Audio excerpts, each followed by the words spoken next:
రాజన్న సిరిసిల్ల జిల్లా ముస్తాబాద్ మండల కేంద్రంలో కాంగ్రెస్ పార్టీ కార్యాలయంలో కాంగ్రెస్ పార్టీ మండల అధ్యక్షులు ఎల్ల బాలరెడ్డి, పట్టణ అధ్యక్షులు గజ్జల రాజు విలేకరుల సమావేశం నిర్వహించారు. ఈ సందర్భంగా వారు మాట్లాడుతూ బీఆర్ఎస్, బీజేపీ రెండు పార్టీలు ఒకటేనని, వారు ఇద్దరు కలిసి కాంగ్రెస్ పార్టీపై దాడి చేస్తున్న విషయం ప్రజలందరూ చూస్తున్నారని అన్నారు. సిరిసిల్ల ఎమ్మెల్యే కేటీఆర్ సర్పంచ్లను సన్మానం చేసి పెండింగ్ బిల్లులపై ప్రభుత్వాన్ని నిలదీస్తానని మాట్లాడడం విడ్డూరం, సిగ్గుచేటు అని మండిపడ్డారు.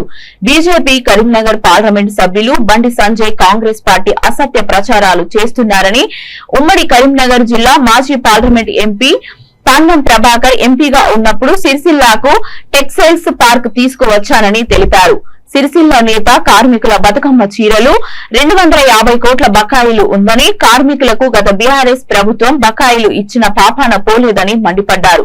ఈ కార్యక్రమంలో సిసెల్ అధ్యక్షులు తలారి నర్సింహులు, ఎంపీటీసీ చల్రపల్లి శ్రీనివాస్, కాంగ్రెస్ కార్యకర్తలు తదితరులు పాల్గొన్నారు.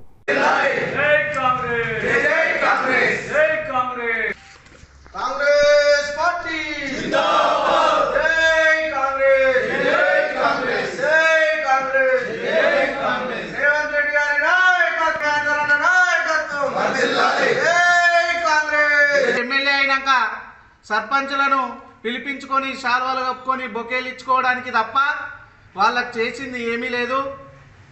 ఇదంతా సర్పంచులకు, ఎంపీటీసీలకు తెలుసు. మరి ఎంతసేపు గత ప్రభుత్వం వాళ్ళది ఉన్నప్పుడు వాళ్ళకు దగ్గరి వాళ్ళను పిలిపించుకొని వాళ్ళని సెటిల్మెంట్ చేసుడే తప్ప మరి ఎంపీటీసీలను, సర్పంచులను మరి ఊర్లో ఏ సమస్యలు ఉన్నాయి, మరి ఏ ఊర్లో ఏం అవసరాలు ఉన్నాయి, ఏ ఊరికి తాగునీరు అవసరం ఉందని చెప్పి ఎప్పుడన్నా పిలిపించుకున్న పాపాన పోయిందా కేటీఆర్ గారు? ఒక్కసారి మీ గుండె మీద చేసుకొని చెప్పాలి. ఇవాళ ఆత్మీయ సమ్మేళనాలు అంటున్నావు, తర్వాత కొంతమంది ఏం చేస్తున్నారు, ఇక మింగుడు పడతలేదు. వాళ్ళు 10 సంవత్సరాల అధికారం ఉండి వాళ్ళకు ఎక్కడ కూడా మింగుడు పడక ఇవాళ కాంగ్రెస్ పార్టీ మీద దుష్ప్రచారం చేస్తూ ఉన్నారు. ఇక కాలువ నీళ్ళు రావు, కరెంటు రాదు. కరెంటు ఎందుకు రాదు? ఏ ప్రభుత్వం ఉన్నా నీళ్లు రావాల్సిందే, కరెంటు ఇవ్వాల్సిందే. దాని మీద మా యొక్క మంత్రులందరూ కూడా సమీక్షిస్తూ ఉన్నారు. మీ ప్రభుత్వం ఉన్నప్పుడు ఎవరు మాట్లాడిరా? ఇటువంటి సందర్భాలు ప్రజలందరూ గ్రహిస్తున్నారు, చూస్తున్నారు. మరి సిరిసిల్లలో గత 2 రోజుల క్రితం కేటీఆర్ గారు వచ్చి మరి సర్పంచులకు సన్మాన కార్యక్రమంలో వారికి వచ్చేటువంటి బకాయిలను ప్రభుత్వం దృష్టికి తీసుకుపోయి మరి ఇప్పించే బాధ్యత తీసుకుంటా అని చెప్పడం విడ్డూరం, సిగ్గుచేటు. 5 ఏళ్ళు అధికారంలో ఉన్నావు, కనీసం నీ ప్రాంతానికి, నీ నియోజకవర్గానికి సంబంధించినటువంటి సర్పంచులు ఎవరైతున్నారో దీనావస్థల పరిస్థితిలో ఉన్నారు. ఆర్థికంగా అప్పులు తెచ్చి ఆత్మహత్యలు సైతం చేసుకున్న సందర్భాలు అప్పట్లో పేపర్లో, మీడియాలో అందరం కూడా చూసినాం.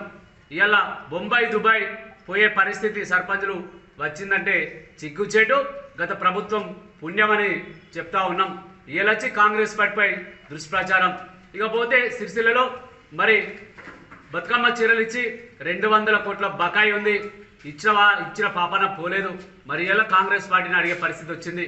మరి ఆ రోజు కనీసం అక్కడ ఆసాములను తప్ప మరి కార్మికులను పట్టుకొని పరిస్థితి.